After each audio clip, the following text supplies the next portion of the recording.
What would you do differently if you could redraft your fantasy football team right now? We let you know tonight with our fantasy draft do-over. All this and more, it's the IBT podcast coming right at you.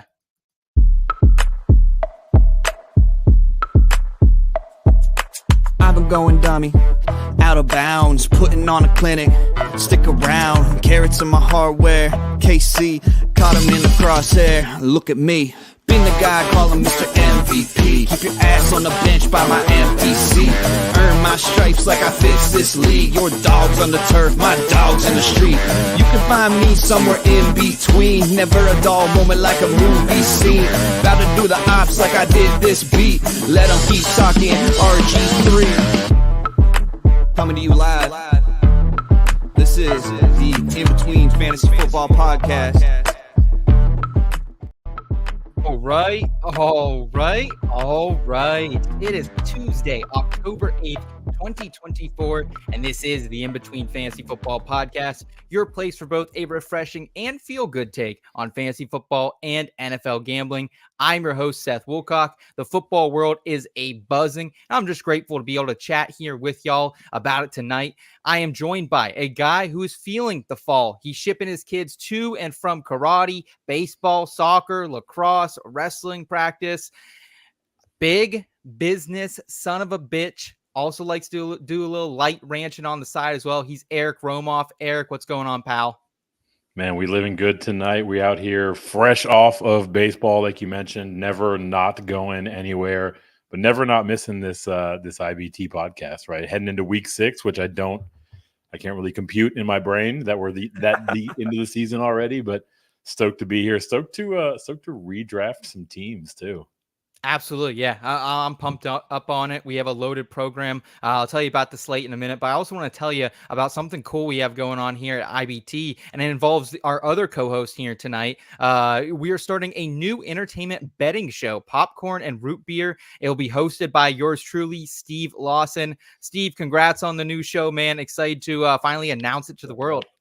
Thank you so much. Yeah, it's been a long time building, and so excited to get going. We got it filmed tonight. I'm so hyped to bring it to everybody. Hopefully, make him some money. You know what I mean? Yeah, dude. I mean, why only bet NFL? Why only bet NASCAR? Why only bet PGA when you can bet all three of them and entertainment as well? That's what we do here In Between Media. Appreciate everyone tuning in with us tonight. Looks like we got some of the IBT family already checking in. What's up, Michael? Good to see you, man. We appreciate you. Looks like we got another question coming in from Michael O'Day. What's up, Michael O'Day? Appreciate you as well. We'll get some questions later on in the show. We're also going to do some In the Scope. That's our waivers a week early segment. If you listened to us last week, I told you to pick up one guy and one guy only, and his name was Juju Smith-Schuster. I said I don't mind having that anchor on Monday night. Eric, you said, hey, I don't know if I would start him right away. Listen, I didn't get him everywhere I wanted him, but everywhere I did, I fired him up, and I'm feeling good about it today, my friend.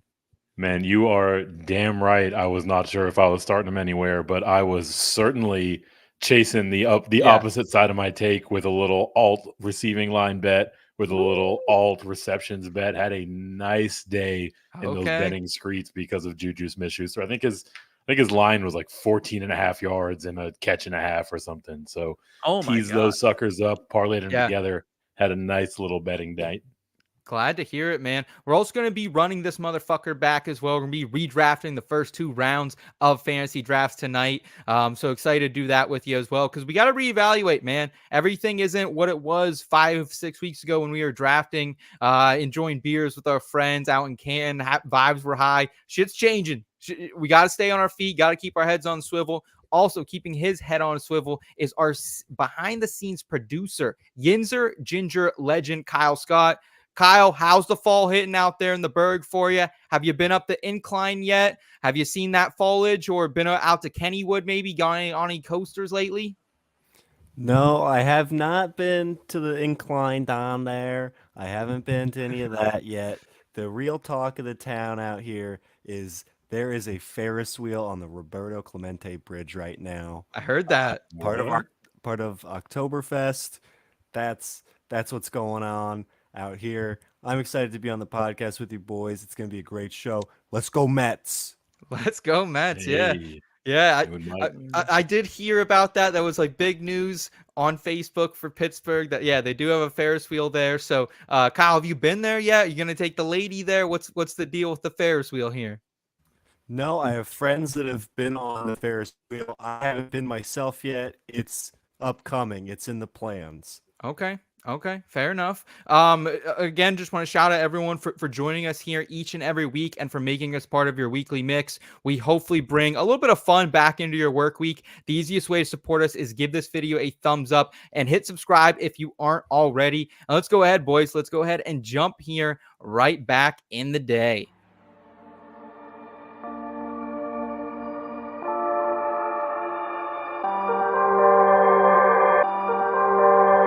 They ain't make them like this way back in the day. Took a shot, couldn't miss way back in the day.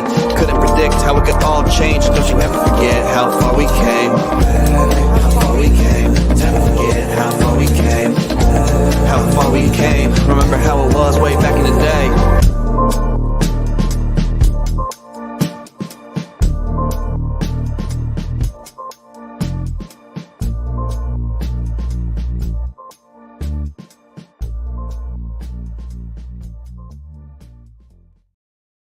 If we only knew then what we know now. That's what we're doing tonight. We're taking you back in the day. We're redrafting the first 2 rounds of fantasy football drafts. These are really our rest of season rankings as well. So we're going to go ahead. We're going to do this 1 through 24. Want to shout out Angie in the chat as well. What's up, Angie? Good to see you. We appreciate you. Michael saying a Pirates game is on his bucket list. Hey, let us know, Michael. Let us know. We got some IBT family members and staff members out there. So make sure to hook up with them. Kyle's like trying to give away Pirates tickets like at this time of year. I know Kyle's been like absolutely like he even said like last week, Kyle, like you can't even give them away, right?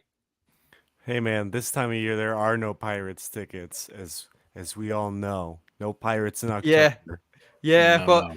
your September ones you're looking to give away too, and we're having much success. But either way, we appreciate it, Michael.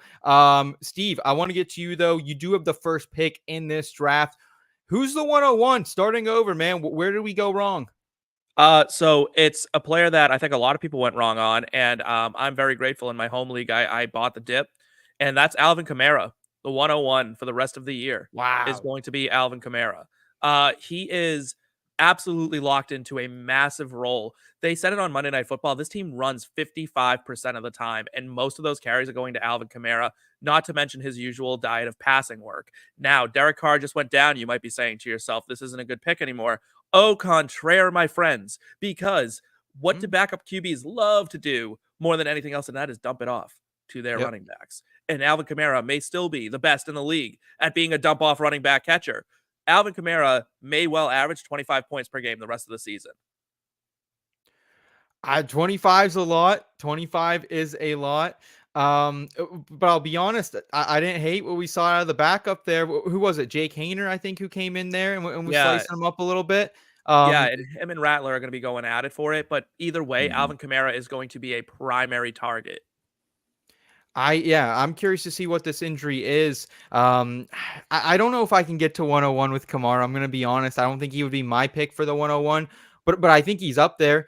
And like we absolutely went wrong. Like we absolutely undervalued this guy. He was someone I was targeting a lot a season ago. Was targeting here. Like I got him in Scott Fishbowl. I got him in a couple places, but not as much as I should have. And he really is the focal point of this offense. So I think that's some good analysis there from Steve. I appreciate it there. Eric, who would be your 101? And if it isn't Kamara, who are you taking here at the 102? Yeah, so I had the pleasure of essentially drafting my 101 at the 2 spot, which is none other than Justin Jefferson. There was a bit of concern heading into the season what he would look like with some combination of Sam Darnold and J.J. McCarthy under center, and the answer is just fine. He's coming out here with 430 plus receiving yards. He's already got 4 receiving touchdowns on the year. He simply can't be covered, right? I do a lot of wide receiver cornerback matchups out there. He's had some pretty tough ones to start the season, and pretty much regardless, he's out there at least doing the needful and still very much so delivering on the upside that we're looking for. So Justin Jefferson, there was a point where we were drafting him around here, right? The first or second wide receiver off the board. Things got a little bit scary there towards the end of draft season, slipped down to the middle rounds, but he's showing us that, we absolutely should have been considering him here in this 101, 102 range all along. Yeah, certainly. The talent is on full display right there in Minnesota. Sam Darnold, kind of the perfect quarterback for him too. Like, just give him the ball in space, hit him when he's open, and Sam's doing a good job of that. I really like the red zone usage we've seen from J-Jet this season as well. I'm going to go with the 103. I'm going to go with Ja'Marr Chase. He is currently the number one wide receiver in fantasy football after a 41.8 point performance in week number 5. He's hitting the deep shots. He's taking screens to the house. He is fully back here, I think, after not having his full array of snaps in the training camp area. This is the second time he has been over 29 points this season as well.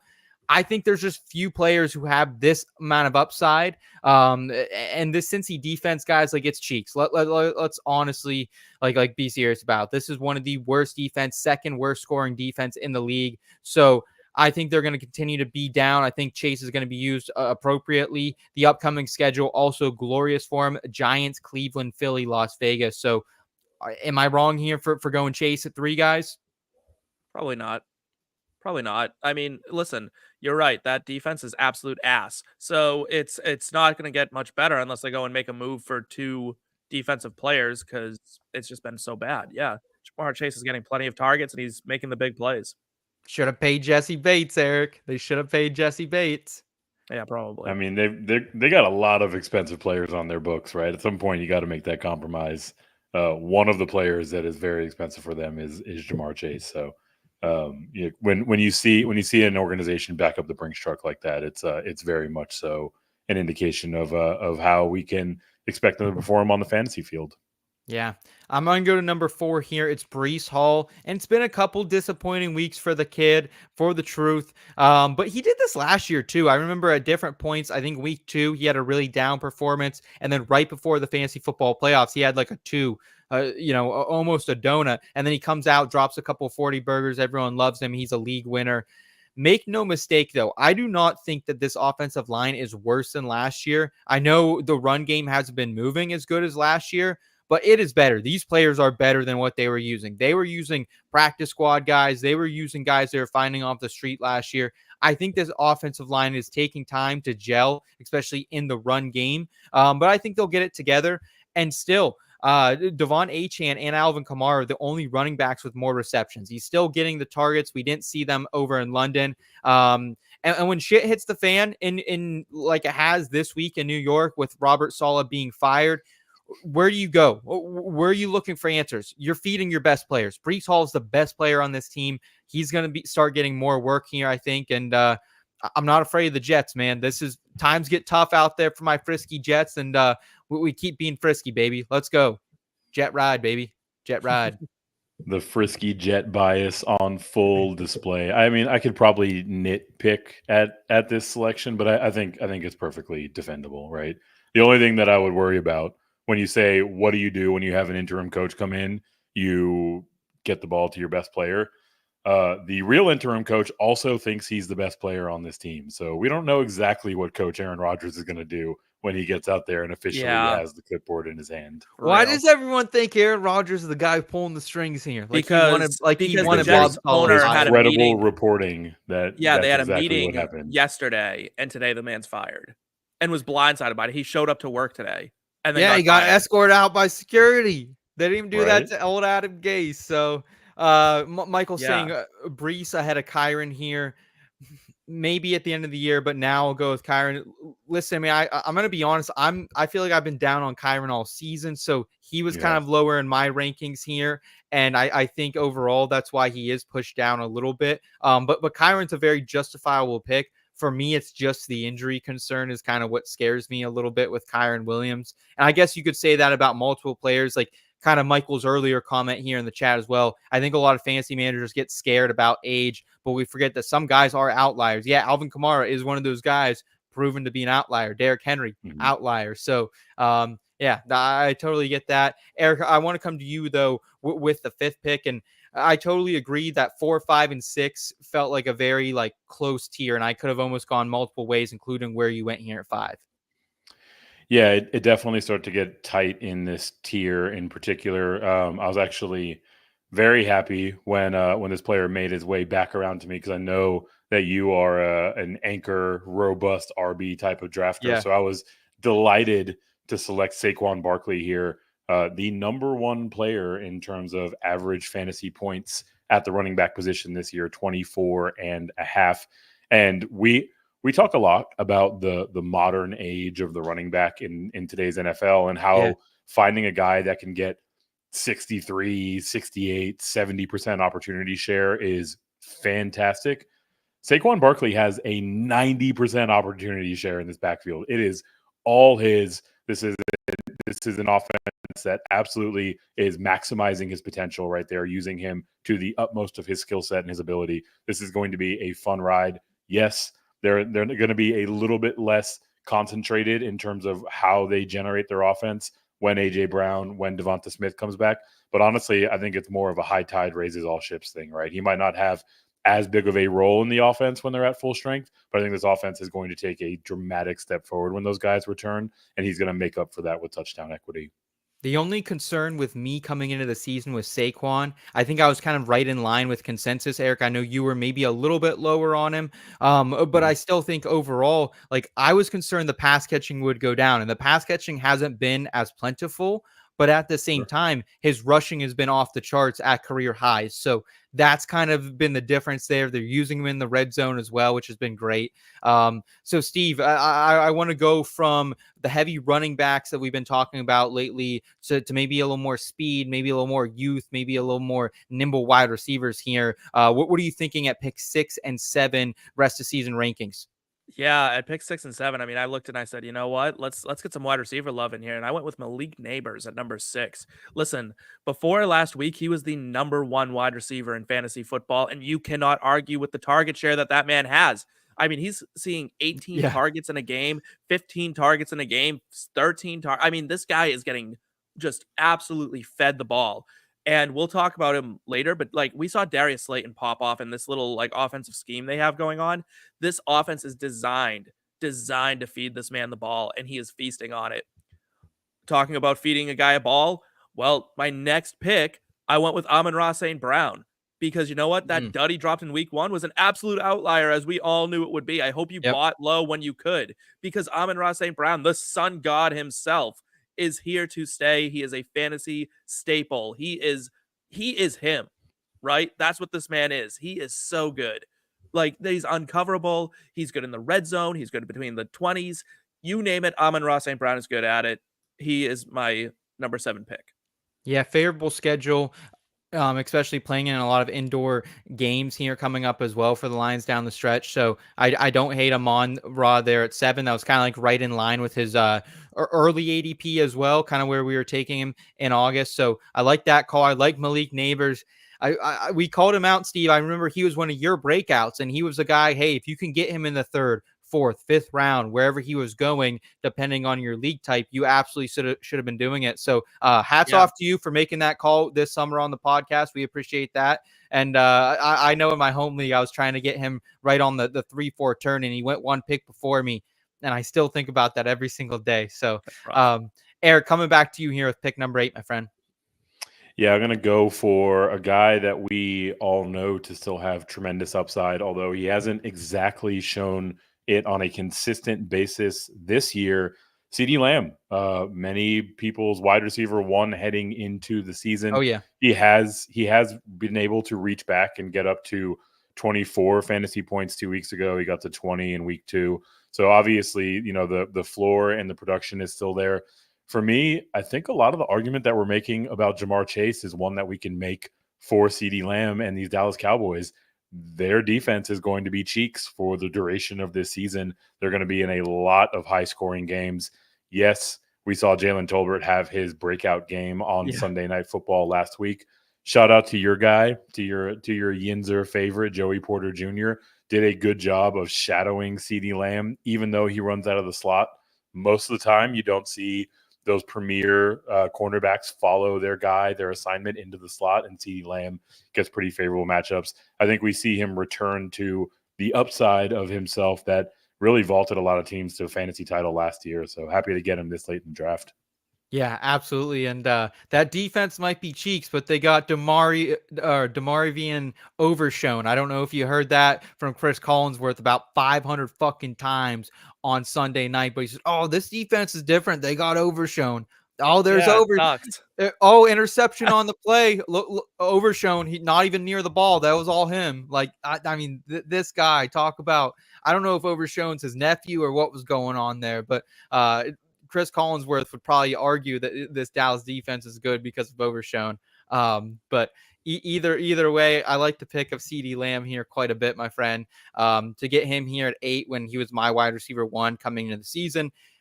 And like, do you think he still has like the wide receiver 1 overall upside, Eric? Like, do you think that's still in the range of outcomes probably? Yeah, absolutely. Last week when we were talking about the guys and where they ranked through 4 games in 2023 and how they compared to the end of the year, excuse me, CeeDee Lamb is a beautiful test case of that, right? He had actually a pretty comparable start to his season last year as the one that he's having this year. Yep. And then all of a sudden down the stretch run, the last like 5, 6, 7 weeks of the year, he's putting up 30, 40, right? So he's shown us that he can reach back and really hit that upside that you need to pay off if you want to take down a ship. So I think he's definitely still got it in his locker. Agreed. Mr. Scamper's checking in. What's up, Mr. Scampers? Good to see you here on Tuesday night, man. I'll go to number 9 here. And it's a guy who's been underperforming this season. It is Tyreek Hill in his 1 game with Tua this season. 12 targets, 10 receptions, 130 yards, 1 touchdown. Tua is going to be potentially returning here in week 8. So you're still going to get 8 weeks out of Reek at full force.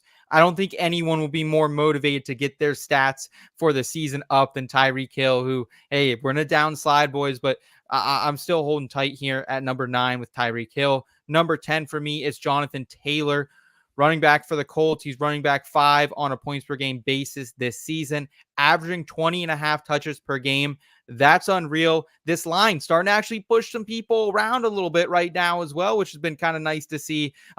We had those couple of years where we are paying the same guys. It's not a totally different offensive line, but they're playing up to their potential now. The only concern I think for Jonathan Taylor managers rest of season is health, right? Like that is why you maybe would not want to take him here at 10 where I am in this redraft. But I would say Trey Sermon, serviceable replacement, got over 16 points in his place this past week. So as long as you're handcuffed there with Sermon, you can get 70% of his production. If Taylor's out, I'll take the risk with it. Give me a little JT in this action, 20.5 touches per game. Back to you here, Eric. Yeah, I'm actually going a lot more running back than I thought I would have. A lot of it is these guys just kind of slipping down the boards. My running back 2 of the available players was still on the board here at 11. Derrick Henry for the Baltimore Ravens. Not going to lie, that first week was kind of rough. It seemed like the offense didn't exactly know what to do with him. And then all of a sudden they woke up in week number 2 and said, oh, we just got to feed this dude. Since then, 18, 25, 24, 15 carries, very much so getting the requisite work that he needs. And he's doing Derrick Henry things, right? He is north or within 4 yards of 100 total yards in 4 straight games, 96, 174, 209, and 96. Over the course of those 4 games, my guy has racked up 6 touchdowns. He's actually the touchdown leader at the position with 7 total.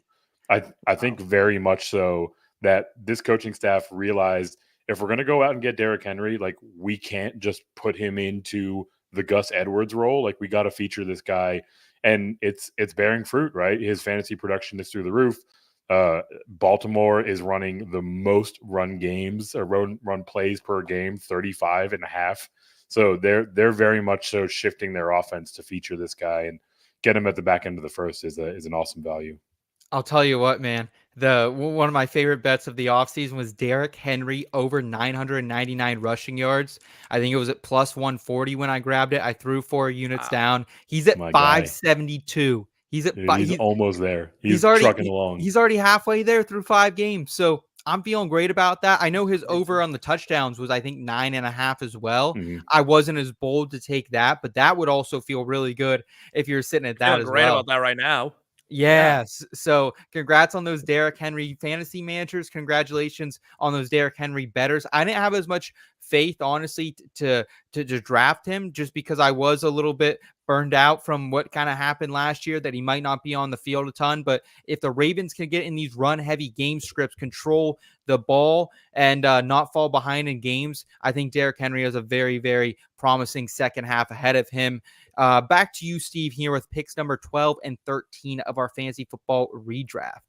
Yeah, we're on a bit of a running back run, and I'm not stopping it. I'm going with James Cook out in Buffalo. This man is looking good right now. This man, he is efficient. He's getting pass catching work. He's scoring touchdowns. Finally scoring touchdowns, right? We were sitting here wondering, like, who's going to be the pass catcher? Who's going to score the touchdowns for the Bills, like from Josh Allen? Turns out it's James Cook, and he's going to run them in himself. This man has been rumbling. He's been fast. He's been decisive. I've loved every second of it.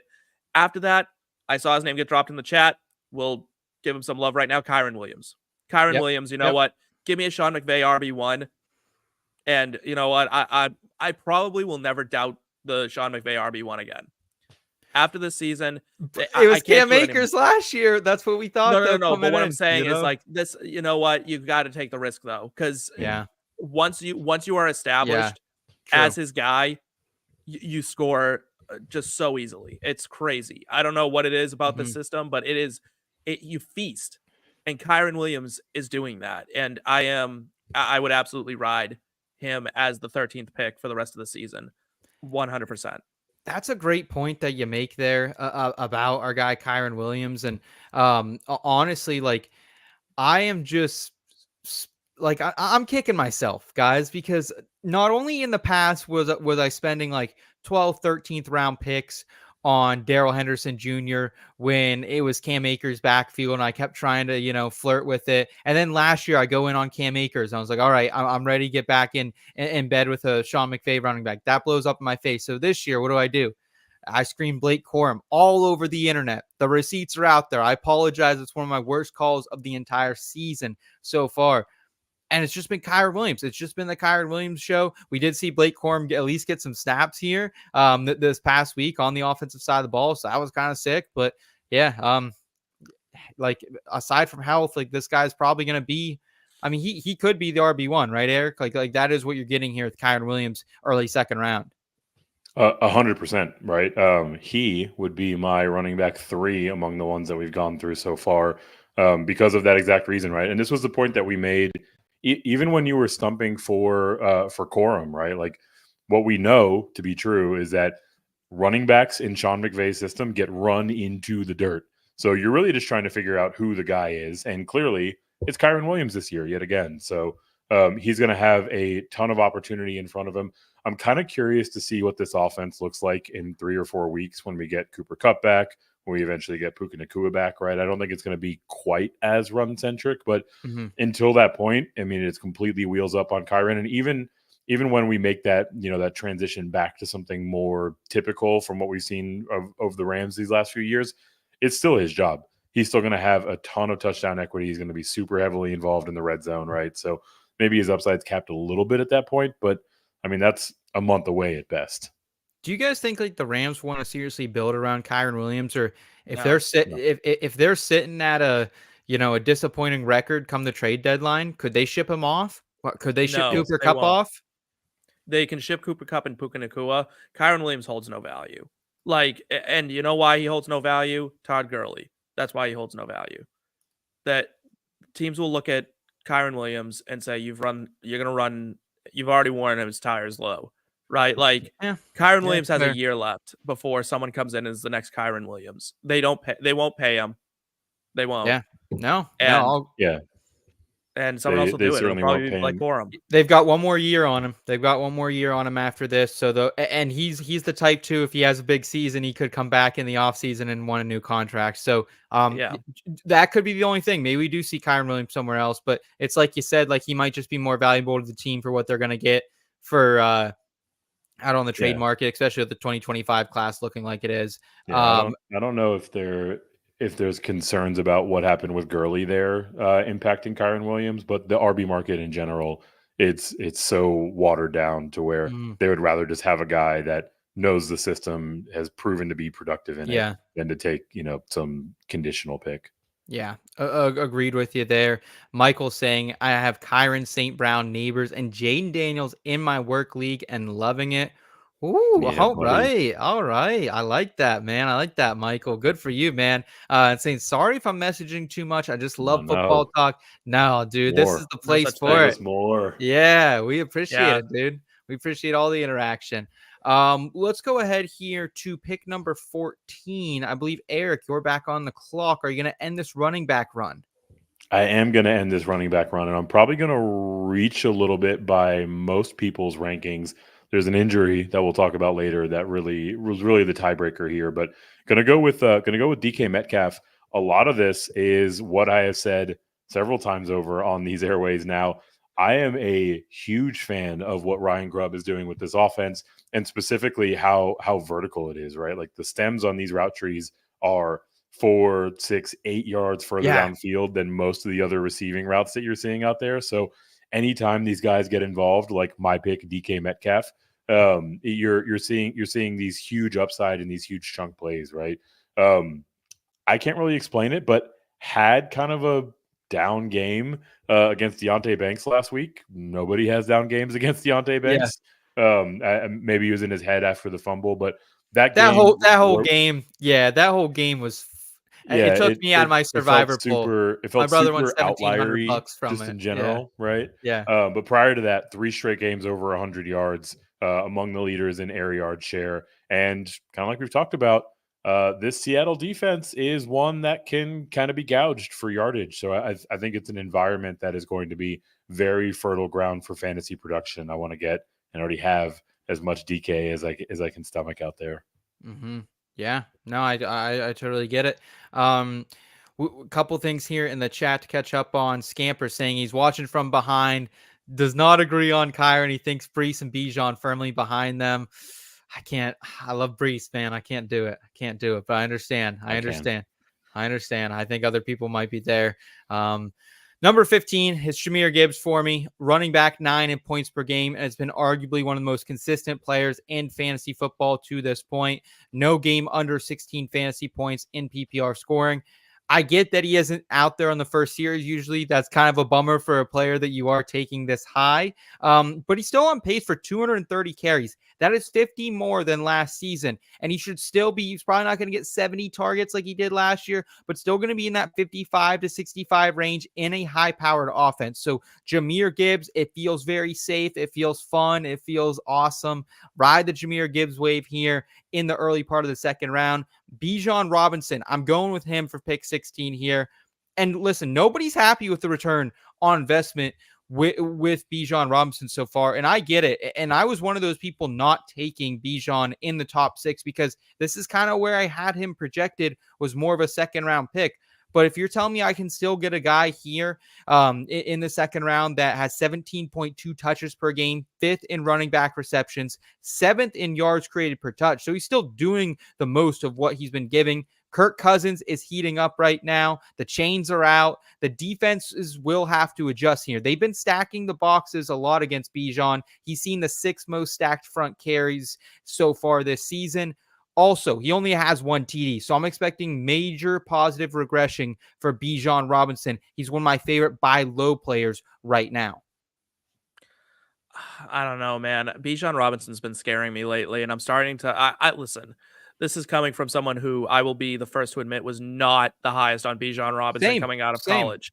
I didn't think he was all that he was cracked up to be. Honestly, coming out of college, I was like, listen, this guy really does lack top end speed, and people wanted to get all on my ass about it, but he does. And that's a real problem when you can't break away at the NFL level. I think it's time we have a real conversation whether or not Bijan Robinson may just be like a very good running back, but certainly not an elite one. Mm-hmm. Yeah, I think he's still an elite running back. I think we just haven't seen the best. If you remember, there were some of those highlight plays from early last season where he's making crazy We just Listen, haven't he seen he them. can make good catches and he can make people miss. I'm not saying he can't. What he can't do is break away. He can't rip it off a 65, 70-yard touchdown because guys can catch him. And Yeah, that's a huge problem. So he's he hitting had a that second level and he's about as fast as the linebackers right now, and that's a problem. he had a couple big gainers last year. I'm sticking with him. Eric, are you sticking with Bijan here? And also, who are you going with at number 17? I feel okay with Bijan, right around here, right?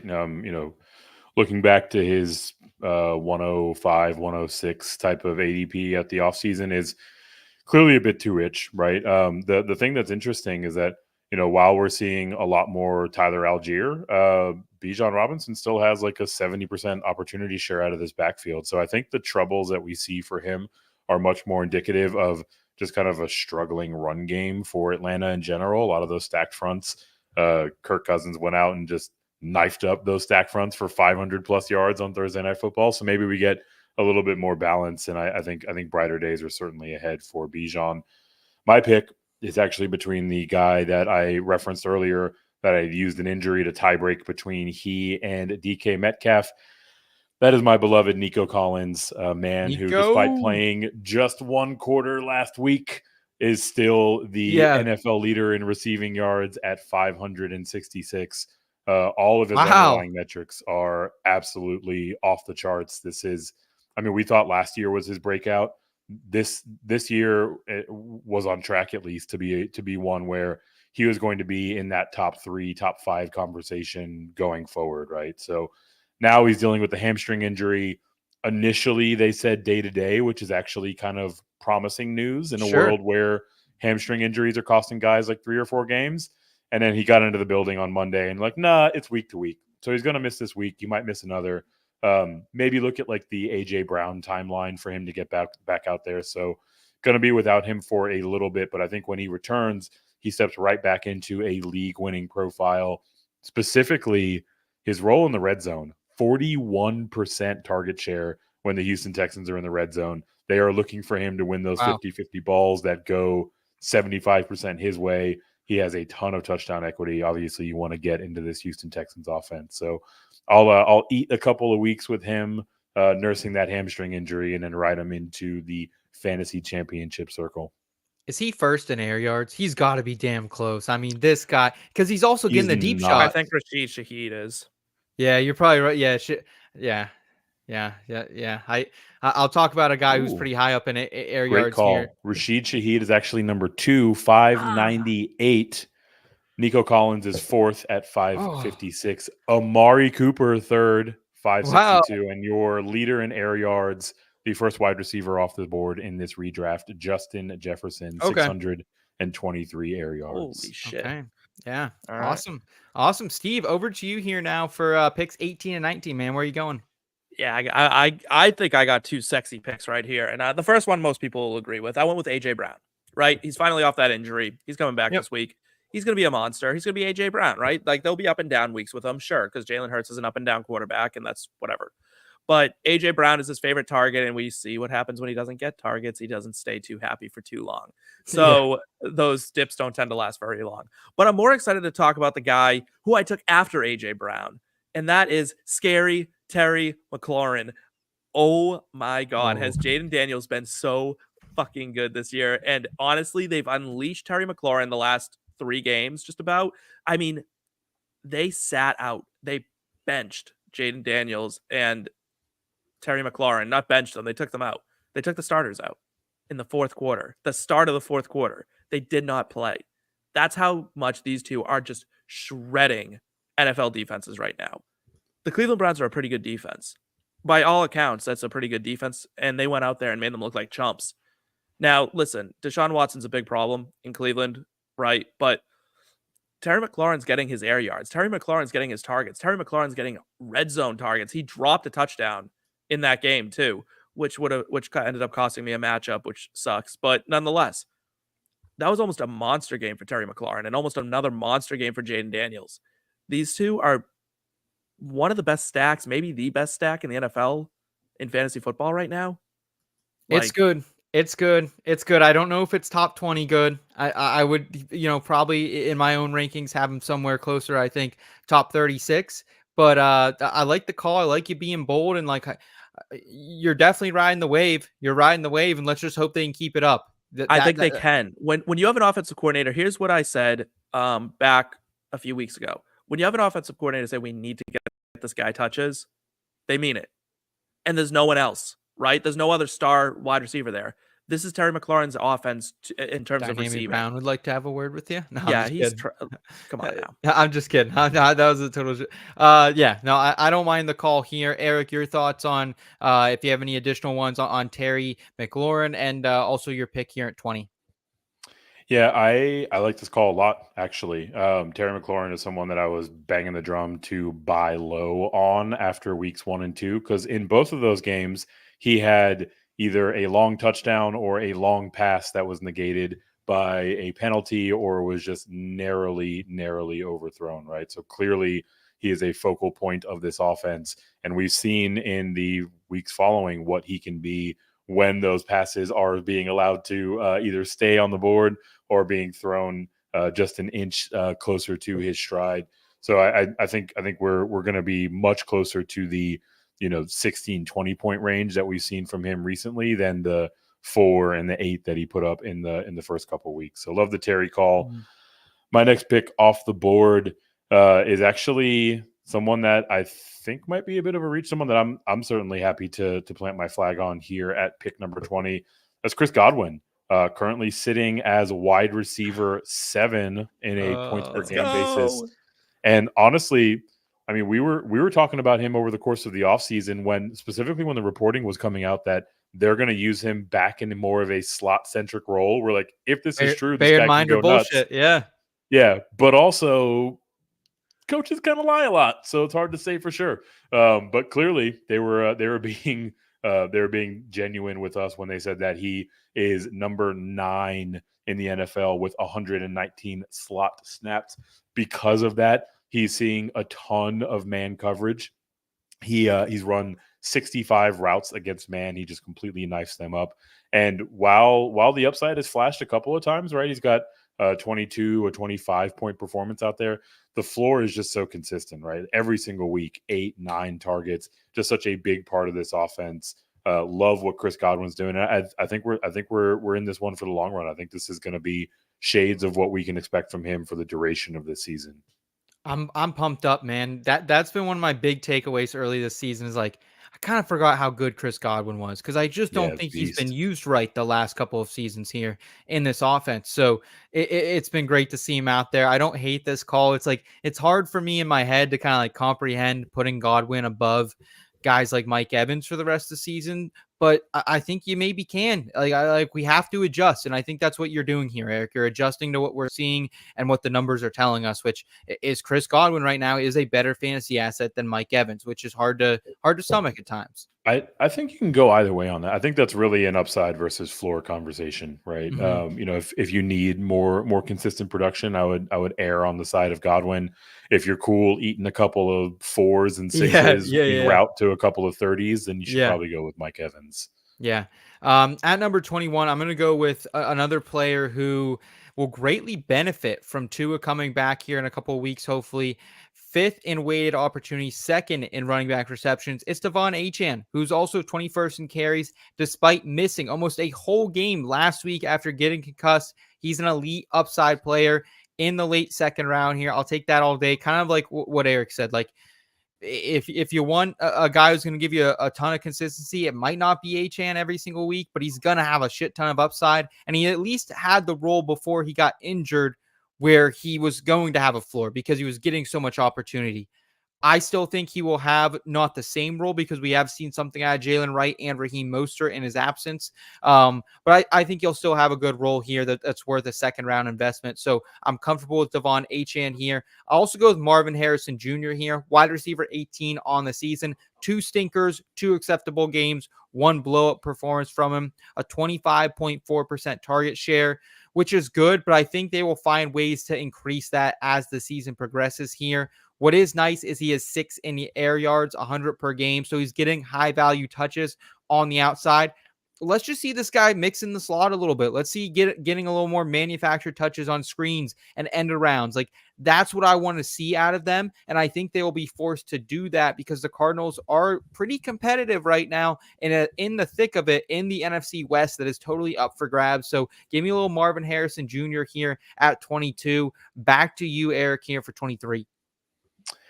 23, I'm keeping my theme alive of taking a little bit of value with guys that are a little bit injured. Gonna go with my guy Cooper Kupp here. Reporting is that there's optimism that he can return following the Rams Week 6 bye, so we could have him as soon as next week. And it sounds like the timeline is a little bit longer with regard to Puka Nacua. We need to only go back to week 1 of this year where Cooper Kupp saw 21 targets, 14 receptions, and 110 yards, plus scored a touchdown when Puka Nacua was off the field. I think we're going to get at least a handful of weeks with that type of production. And if he's playing at that level, even when Puka Nacua comes back, I still think that we're going to get solid kind of back end wide receiver 1 type of floor out of Kupp. So might have to eat a bye week or maybe another week with him on the sideline. But when he's back out there, I mean, elite upside, and he's so involved that, even at full strength, the floor is super solid. Steve, round us out here. Pick number 24, man. Yeah, this ended up being a bit of a surprise, so I'm just going to drop it now. It's Davante Adams. Let's be real. Ooh. Aaron Rodgers is running the show in New York, and pretty soon Davante Adams is going to be in Gotham, right? And he's going to be Aaron Rodgers, wide receiver 1, and he very well may be the wide receiver 1 for the rest of the season if he winds up in New York. If he winds up there, he's going to get all the targets, every target that Garrett Wilson's there, though, man. I know he is. And you know what? Honestly, I don't want to scare people off of Garrett Wilson. I considered him at this spot as well. But I'm going to say that if Davante Adams is there, you are going to be looking at about a touchdown a game and about 10 receptions a game. I'm not even playing. It's going to be absolutely absurd. Because Aaron Rodgers, at this point in his career, he doesn't look like the same guy anymore, right? So what's he going to do? He's going to throw to the guy who knows that offense, knows what Aaron Rodgers likes, and who he can trust. Because Aaron Rodgers does not want what could be his last year to be this kind of whimper that he's going out on. So he's gonna show up, and I think Davante Adams, he's either going to be a Chief or he's going to be a Jet or a Raven, and any one of those 3 situations, you're happy. I don't know if I'd be happy on the Ravens. That's just such a small pie. But you saw what they did when they got Derrick Henry. The Baltimore Ravens, everyone thinks that would be the worst landing spot for him. One thing the Ravens will do is they will utilize the weapons they are given. Someone needs to catch the ball there. Right now, Lamar Jackson managers would Mark Andrews is hurt. Mark Andrews isn't good anymore. Mark Andrews either got old or got hurt. Something's wrong. But you know what? Right now the passes are being spread to everyone in Baltimore. Davante Adams gets there and he's going to be a 13 target kind of guy a game. Regardless, I don't hate the call here because you're taking a speculative pick here. That's kind of what you're doing. If you want to go out and trade for Davante Adams, I took a couple trade offers. I sent them out today for Davante Adams because I am interested in potentially buying low. I think this is a good time to buy low on Adams. Who are some of the other guys that we didn't mention that were kind of in the back of your mind here? Garrett Wilson was one for me. I consider in the top 24. I thought Brian Robinson Jr., if we're really getting on this Commanders hype train, he could be potentially in towards that top 24. DJ Moore, he was another one I was thinking for this top 24. Eric, any guys that come to mind for you that we left out? I think we hit them. Just about all of them there. Mike Evans, who we talked about earlier. Mm-hmm. This is the point in the draft where I was taking a long, hard look at the San Francisco guys, right? Debo and Brandon Ayuk. I'd probably go Brandon Ayuk. Garrett Wilson would come in over Davante Adams for me. Sorry, Steve, but I kind of feel like Garrett Wilson would actually get an uptick if Davante Adams shows up. I think if Davante Adams shows up to the Jets, we're talking about a super concentrated offense, a la what the Eagles are trotting out there, where it's just these are the 2 guys that get targets, right? So maybe it's not 12 and 100 and a touchdown every week for Davante Adams, right? But I could totally see a world where it's Adams gets 12 targets and Garrett Wilson gets 10. and everyone else can just fight over the crumbs, right? So Yeah. I would kind of like to see that happen. I'm actually going out and putting out buy low offers on Garrett Wilson because people are freaked out at the idea of Devonta Adams coming in. You can get him at a I'll pretty tell good you, price. I bought him crazy low. Oh. Low. How low? I got Garrett Wilson. I traded Jonathan Brooks and something else for him, but like it was another maybe flex play. Okay. But the owner was sick of him. It was before last week. The owner was sick of him. Yeah. I threw him on my bench this week. I mean, stupid me, but I was like, it was a tough matchup. Yeah, it was a tough matchup. I'm like, I'm not dealing with that headache. I'm like, who knows? Maybe he'll turn it on. And he did. Yeah. So go me. I think we're pretty much there with the list that we put together. Yeah. Some additions from the chat. Dave Montgomery maybe to be considered in the top 20. I don't think I could get top 24 for Monty, but he's been better than Gibbs on a points per game basis. So there is an argument. Can I make an observation here? And I think this is important for people to hear going forward. There were no tight ends. Yeah. Zero. Nada. Yeah. There's only one that should have been considered. There was one who should have been considered. Just Brock Bowers. Other than that, do not take a tight end early. Do not take a tight end early. Say it again for the people in the back. Jordan Mason also, like him and Christian McCaffrey, I think we're also kind of, in this probably top 30-ish range. If we extend this out another round, I think we probably would have taken both of them because whoever is the San Francisco 49ers starting running back will be a fucking weapon. So, I like that call from our guy, Mr. Scampers, as well. I think a guy you have to think about, too, is Aaron Jones. I know he's hurt right now, but he's top 30. Well. Top 36. I think he would definitely be a name for sure. Absolutely. Yeah. You got to look at him. You got to look at the 49ers wide receivers, like you said. You want players on good teams, Yeah, you want good players on good teams. So yeah. Ooh, Mr. Scampers brings up a great point. I don't think this is specifically what he was trying to drive at, but Gibbs having already passed their bye, Philadelphia Eagles having already passed their bye. Yes.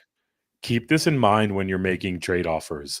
Go send offers for guys that might be a little bit of an overpay, but haven't had their bye week yet, and try to bring in your Eagles, try to bring in your top tier Lions, because not having to eat that week of misproduction is a huge advantage. So definitely keep that in mind as we're navigating these trade streets. Okay, perfect. Let's go ahead, guys. Let's move forward in the show here with a little In the Scope. I have the target in my sights. Requesting permission to engage. In the Scope. All right, In the Scope is our waivers a week early segment. Last week, we told you to pick up Juju Smith-Schuster. I remember ahead of week 1, we said Wan'Dale Robinson. We've been on this year. Keep plugging away here with In the Scope each and every single week. We start by going through those mainstream waiver wire targets. We'll quickly brush on them. Some guys to keep in mind after waivers run that you can maybe probably not going to see. You're probably have to put in a bid for, but if they are out there on the streets, maybe keep them in mind if you need some help with the position. At quarterback, Kirk Cousins, Caleb Williams, Daniel Jones, and Trevor Lawrence are those big 4 this week that many people are scooping up. Eric, if you had to scoop up one of them, who is it? I'd probably scoop up Daniel Jones out of all of them. Obviously had a huge upgrade to his receiving core with Malik Nabers coming in. Wan'Dale Robinson has really stepped into a nice 1A type of role. And of these 4 guys, he's the only one who's getting a considerable number of designed runs, which is very, very valuable in a fantasy context. Daniel Jones is back. You riding with D Jones here as well, Steve? Sure am. You know me and running quarterbacks. They turn me on. Yeah. So, you know what? For the least sexy looking dude in the league, he you know what? His production's pretty sexy. He's got wide receivers that he can chuck it to, and he can run. He can use those legs. Nothing else really excites me out of this group. Running backs here on the mainstream that you might be looking at, Tyrone Tracy Jr. He's someone we should have talked about for In the Scope. That was a miss on us. We should have talked about him. We probably should have put Tank Bigsby back in the scope as well, but he was kind of one of those guys who was still like a mainstream guy the past couple of weeks. He's still available, though, in over 90% of ESPN leagues. He needs to be rostered universally as well.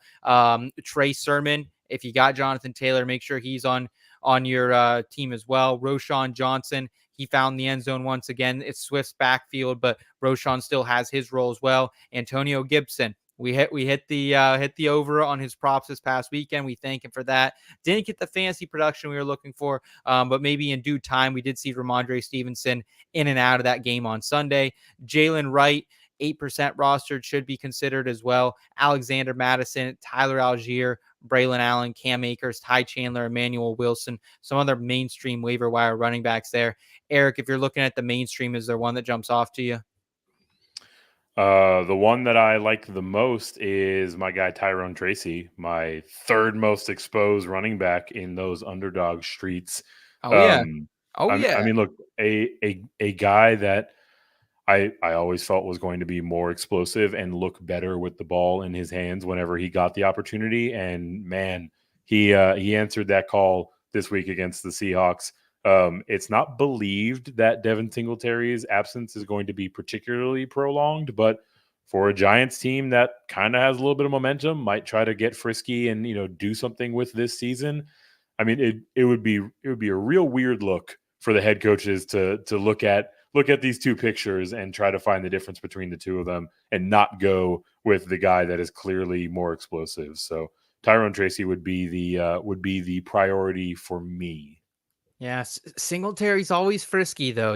He's just a very consistent running back. He's always going to have a role. He's nice ham and egger, right? He's never going to get phased out. I think he'll still be the starter, but I think Tracy could, take up to 45, maybe 50% of the work, maybe more at some point as well.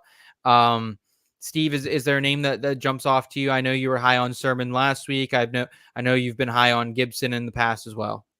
Yeah, and you know what? This is so strange, but I'm agreeing with Eric again. I think it's Tyrone Tracy. Usually I'm here and throwing out takes that I'm usually catching a little flack for, but you know what? Yeah, that comments guy looked good. there, yeah.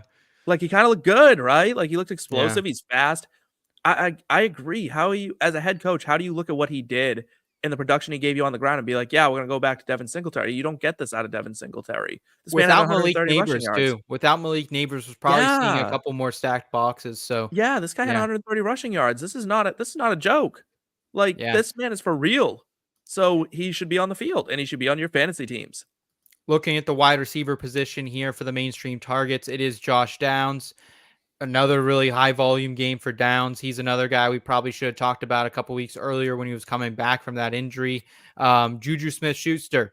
Love what we saw from him on Monday night. We already kind of brushed on that. Eric had a great night betting him. I had a good day for where I played him in fantasy as well. Trey Tucker out there still in over 80% of leagues. If Devontae Adams is on the move, Tucker could be potentially stepping into a bigger role full time there in the Sin City. Jordan Whittington had a great game. He's shown something special. He is in that Puka Nacua role. We'll see if he can stay somewhat relevant when the Rams wide receivers get back and healthy.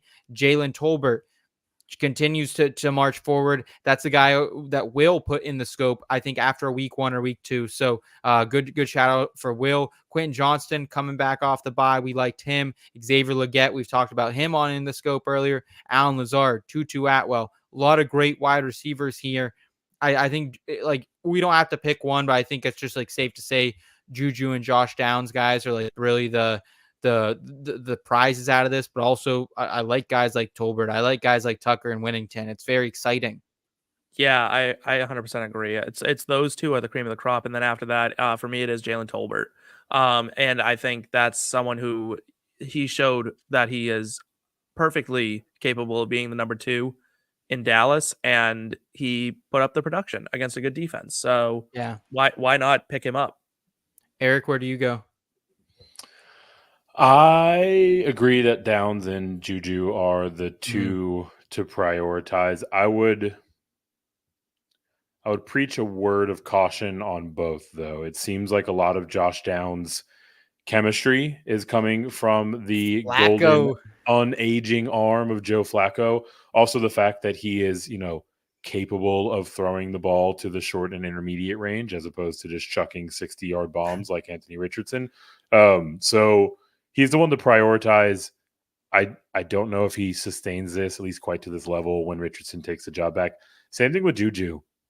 He steps into this role and explodes. We've now seen his best game. Congratulations. You'll be chasing this for the rest of the year.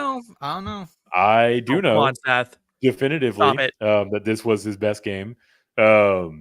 And also there's kind of a crowded wide receiver market that of guys that are on the trade block. I wouldn't be surprised at all. I mean, I don't know if it's Adams, right? But Amari Cooper's being rumored out there. Deontay Johnson's being rumored out there. Some other guys that could potentially come in and Thielen, some other guys that could potentially come in and siphon some work away from Juju. So just kind of hedge your expectation a little bit with those guys. Probably my favorite pickup out of all these is Jordan Whittington because he's heading into a bye week, so no one is going to bid on him. You can get him for free. He's almost like an in-the-scope target, but he's a little too widely owned for that. Absolutely. At the tight end position, Zach Ertz. If you want to speculatively add Zach Ertz, he's been getting targets for a good Commanders offense. It's not Senate time there yet. Tyler Conklin for the Jets. He had a boatload of targets. If Devontae Adams comes back, though, that could probably put the end to Conklin being fantasy relevant. Colby Parkinson, he had double-digit targets and double-digit fantasy points. So good to see that from old Parkinson. We don't need to spend too much time on the tight ends, I don't think, though. Let's go ahead and get into our in-the-scope targets. Steve, I'll let you lead us off here, man. Where do you want to go for your in-the-scope target? Who's someone you're looking at prioritizing after the waivers run, maybe putting in a $0 fab dollar bid on Tuesday night, or just waking up early for free agency and getting them for free? Yeah, I think the guy you want to go after is probably the number 3 wide receiver in the offense, but it's Darius Slayton. And year after year after year after year after year, we see Darius Slayton, when he gets given the opportunity, he delivers. And I think this offense now sees that he is a really good deep threat, which is something they're lacking right now because Nabers and Robinson are being used as the short to intermediate players. And Darius Slayton is once again going to have some value. You're going to get him for free because Nabers is coming back. I think he could really be, one of those two goes down, and we saw what Slayton is. So he's going to, I see no reason to leave him floating around. If you're in any sort of wide receiver trouble or depth trouble, he's a good player. Yeah, the thing I like about Slayton, too, that I think he could have a little value is he's a guy who's being tossed around the rumor mill a little bit as potentially getting traded. He's a guy who could fill in like the chief slot role excellently. Well, the question was that a showcase game, right? They kind of like put him out there, got him some manufactured targets, a lot of like what Kyle Pitts is being rumored to have done. And yeah, what does that mean for Darius Slayton? Yeah, I think it's a good speculative ad.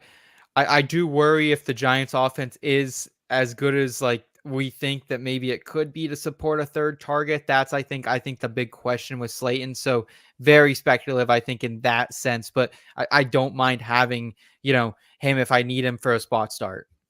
So all right. Let's go ahead and let's go to Eric here with your in the scope target.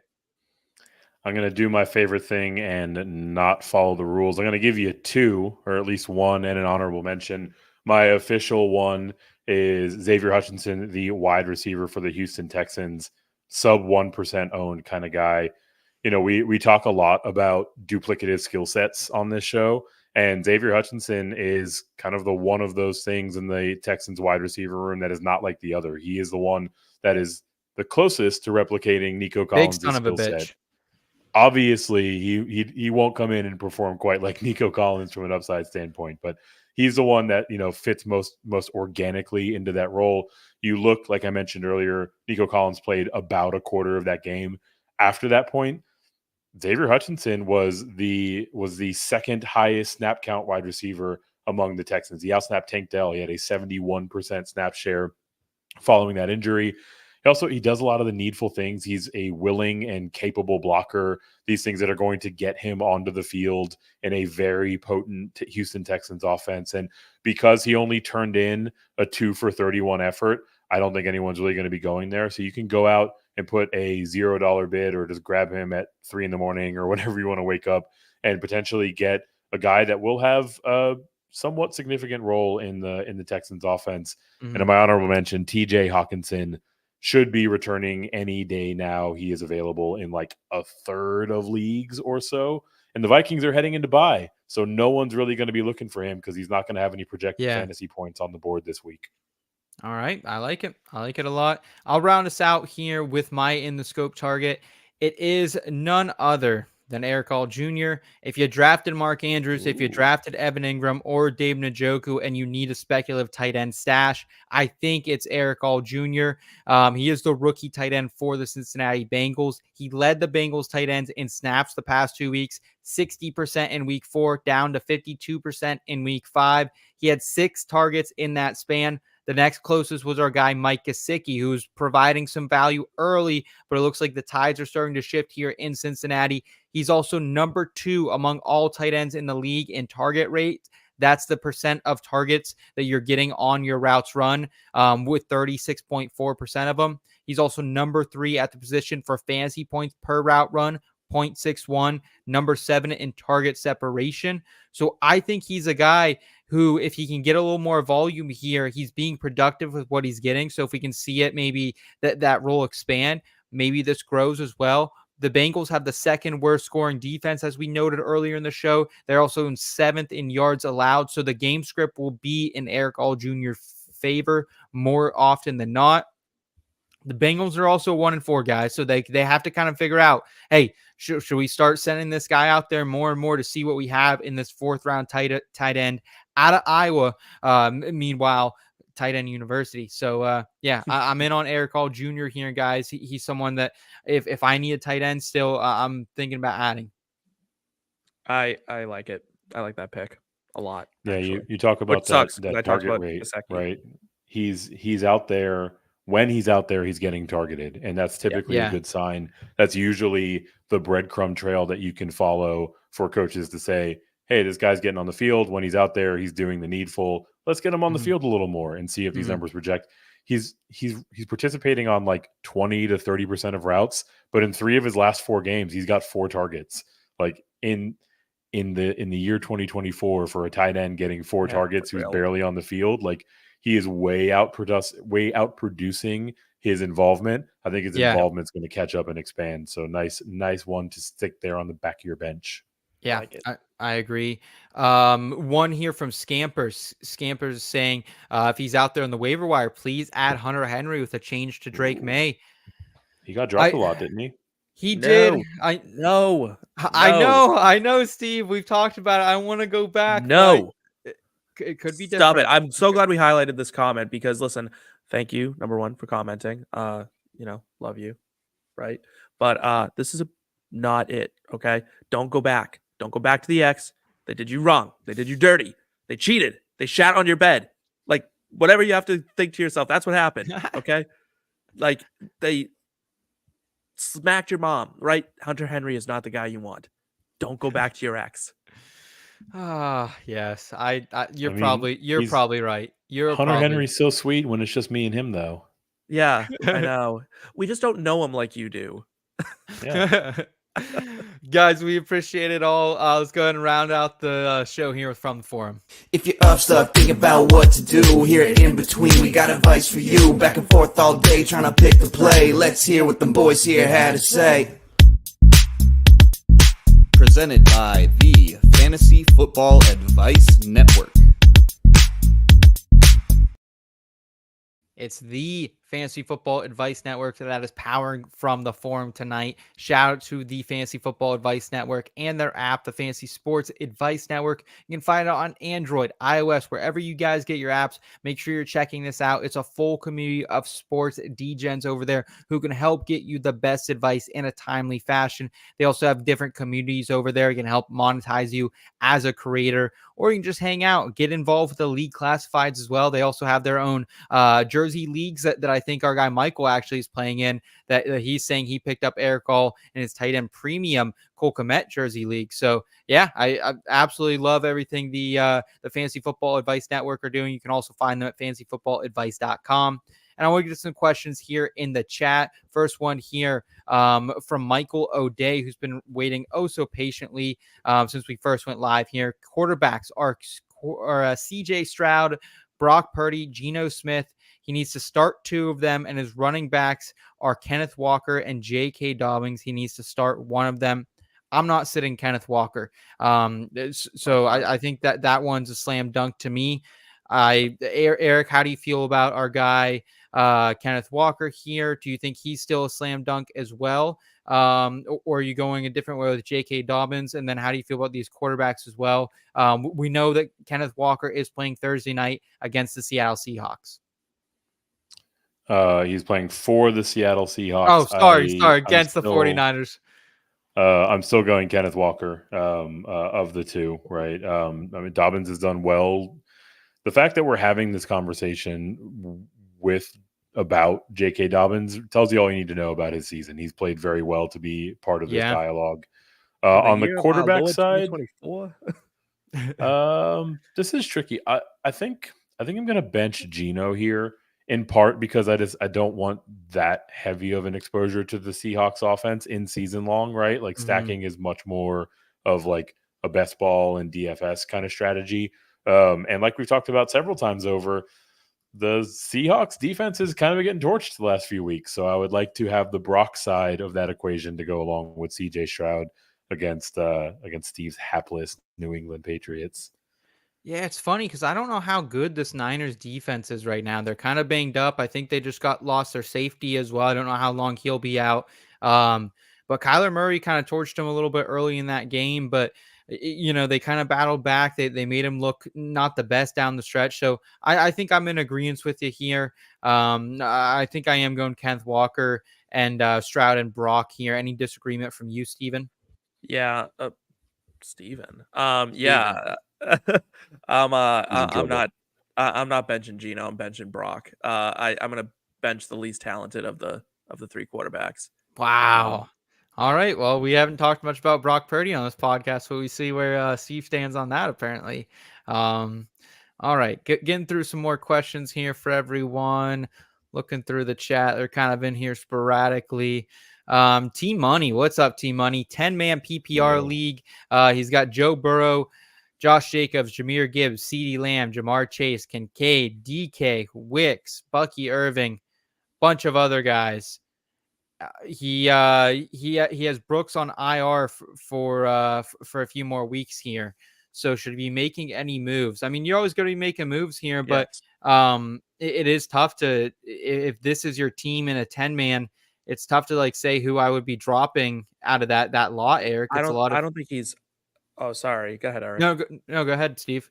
Yeah, I don't think you're dropping anyone. I think you're trading because right now you have a problem where your number one running back, neither of them are really number ones right now, right? So you have Gibbs, and you have Gibbs is a low end one. He's kind of a high end too, but like I'd make a move. I'd package Jacobs and something maybe worthy. Go get a higher end RB, right? Like you need someone who can take over. Right now, Jacobs isn't that guy. He doesn't really look like he's getting all the work. That's what I would do if I were you. Yeah, looking to consolidate a little bit. Like you have 3 studly wide receivers. You have 3 receivers that we took in our first 24 picks. So I think you're good there, T-Money. Would that also maybe be your advice here, Eric, is maybe consolidating Jacobs and a Bucky Irving or a Tracy or a Downs and trying to maybe upgrade there a little bit? Yeah, I would definitely be looking to try to get to a like surefire top 5 or 6 type of running back, right? Especially in these shorter leagues, 10 team, 8 league, you really need those like peak upside type of options. And while you've got very, very strong running backs at your disposal in Jacobs and Gibbs, guys that maybe don't have top 5 all that well represented on their range of outcomes. So I would try to get, some incremental gains there. Steve is bang on. Go out and trade Xavier Worthy, right? Like a guy that is off another touchdown game on Monday Night Football in prime time. His market is much hotter than his role is actually than his role in this Kansas City offense, right? Like they're still figuring out how to use him. They kind of got him playing like the Mecole Hardman role, but he's scoring some fluky rushing touchdowns, so people will probably still pay a fair amount for him, or at least value him in a disproportionate way. So I'd be trying to move on from Worthy in the trade market and trying to get into that top 5 territory at RB. Yeah, absolutely. Absolutely. Question here from our guy Michael in the chat. He says, who is the number 2 target for Dak Prescott, do you guys believe? Is it Jake Ferguson or Jalen Tolbert? I think it's probably going to be pretty equal. Brandon Cooks will be back at some point, so I think I would still rather have Ferguson, especially just kind of at that position. But I think it's probably relatively close here. Eric, you could probably give us a better look of what the target share has been the last 2 weeks. I'm with you that I would err on the side of Ferguson, right? Tolbert obviously exploded on that Sunday night game. A lot of that had to do with Joey Porter Jr. shading all of his coverage over to CeeDee Lamb, and the Steelers' linebacking core and sort of middle plane of their defense being very, very tough. So it was soft ground for Jalen Tolbert to go out and attack. I don't think we're going to see that from him every single week. I think he's going to be a little bit more fits and starts. And I'm actually trying to see what the expected turnaround time is for Brandon Cooks. He's dealing with an infection in his knee from a scope in the offseason. So obviously on IR for at least 4 weeks, potentially could be a little bit longer than that. But when he returns, I do think that knocks Jalen Tolbert back to closer to his typical role. Mm-hmm. Steve, do you feel similar? Yeah, I agree. I think it's Ferguson. Okay. All right, well, guys, that's going to do it for us tonight. Michael saying in the chat, love the Fantasy Football Advice Network. Say hi to the Fantasy Football Meatball over there. Yeah, actually, Michael, we're going to be writing up one of your questions over there at the Fantasy Meatball for our Fantasy Football Advice Network article here on the website. We do one each and every single week, so make sure you guys are checking out all our content at inbetweenmedia.com. We got a lot of great stuff between fantasy football, NFL betting, college football, PGA, NASCAR, entertainment. We got it all over there at fantasy football or at inbetweenmedia.com. So make sure you guys are checking it out. Thank you all for tuning in with us. If you guys are new to the program, make sure you hit that subscribe button. Come ride with us each and every single Tuesday night, 9:35 p.m. Eastern time. We'll be here locked and loaded with you guys. Good luck here in week 6. Enjoy it. Have fun. And enjoy the fall weather as well, folks. We'll catch you guys next time. Until then, y'all know what to do. Keep it in between. Thank you.